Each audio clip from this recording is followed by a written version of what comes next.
반갑습니다. 3교시 영어 영역을 담당하고 있는 준세입니다.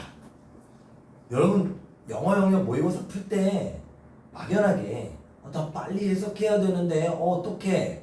이렇게 문제 푸시면은 아마 시간 많이 부족하실 거예요. 그쵸?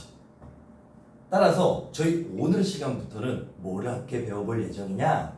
각 문제 유형별로 풀이하는 방식과 독해 스킬이 조금씩 다르기 때문에 몇 번에는 무슨 문제 유형이 출제가 되고 그 문제 유형은 어떤 생각을 가지고 어떤 독해 스킬을 쓸 것인지 저랑 같이 비법을 배워보도록 하겠습니다. 그럼 바로 18번부터 문제풀이 해보도록 하겠습니다. 가볼게요.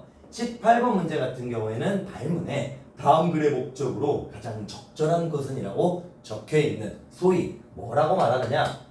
영어 18번 문제는 목적 문제라고 보통 부릅니다.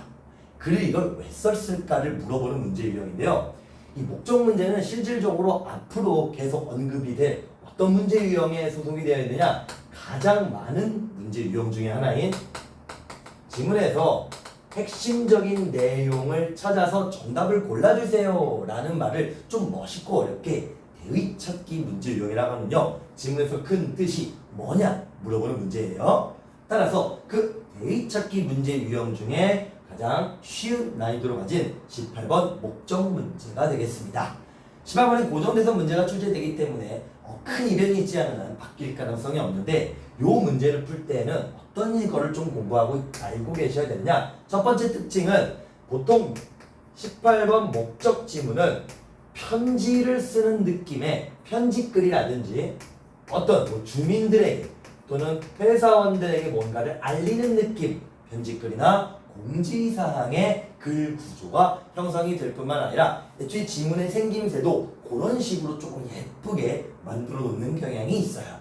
그러면 이제 지금부터 뭐 들어갈 거냐면, 우리가 이제 편지를 살면서 써본 적이 있잖아요.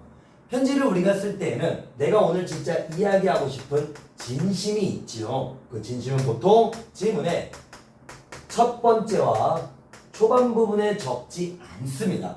왜냐하면 내가 이제 편지를 어머님께 써야 돼. 낳아주셔서 감사하고 저 지금까지 키워주셔서 정말 감사하고 사랑합니다. 요 말을 지금 편지글에 첫 문장, 두 번째, 세 번째 문장 초반 부분에 써버리면은 그 아래에 남아있는 편지지가 너무 많이 놀아버리니까 그걸 거꾸로 생각한다면 보통 내가 진짜 하고자 하는 지짐은 중반이나 후반 부분으로 조금 밀어놓고 초반에는 그러면 뭐가 나오는지를 조금 설명을 해보려고 해요.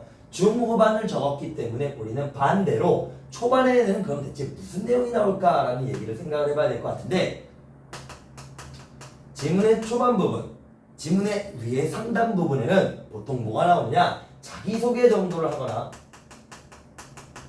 본인이 겪고 있는 최근 상황에 대해서 설명을 해요.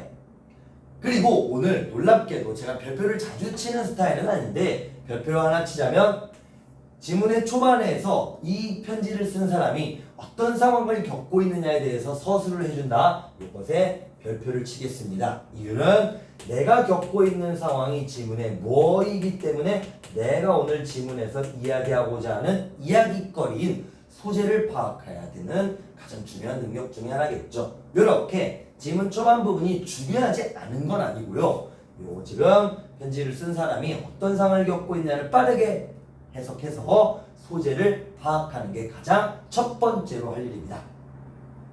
됐죠? 그리고 이렇게 지문 초반에 소재를 상황을 파악을 했다면 지문 중후반에 나오는 본심과 진심을 어떻게 드러나는지를 지금부터 얘기를 좀 해보려고 하는데, 많이 없으니까 집중해서 한번 딱 1분 정도 집중해 보자는 거예요.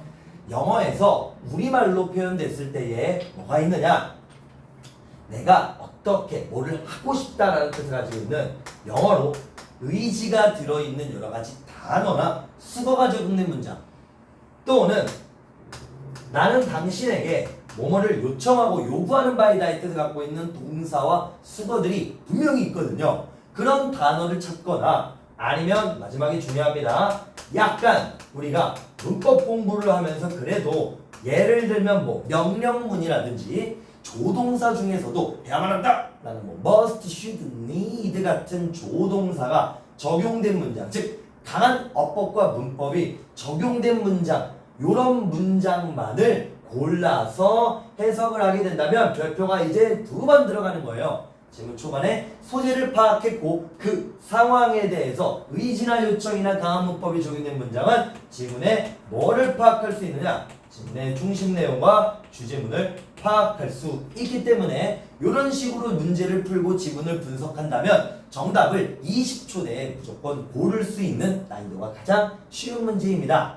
따라서 공부 좀 치는 아이들은 영어 듣기 문제 풀 때 중간에 인터벌이라든지 정답이 이미 골라진 상황에 남는 시간을 통해서 18번을 미리 해결해야만 하는 가장 쉬운 문제이니까 우리 꼭 오늘 스킬 잘 찾아보셔서 정답을 빠르게 고르는 연습을 해보시기 바랍니다. 오늘부터 꼭 실천하시고 앞으로는 그냥 막연하게 해석을 들어갔더라면 아니에요. 이제는 상황을 잡고 지문에서 이런 영어 표현이 적용된 문장을 빠르고 정확하게 해석하여 오지선다를 보고 정답을 고르면 될 것 같습니다. 18번 목적 문제 절대 안 틀리실 거죠? 완벽한 수업입니다.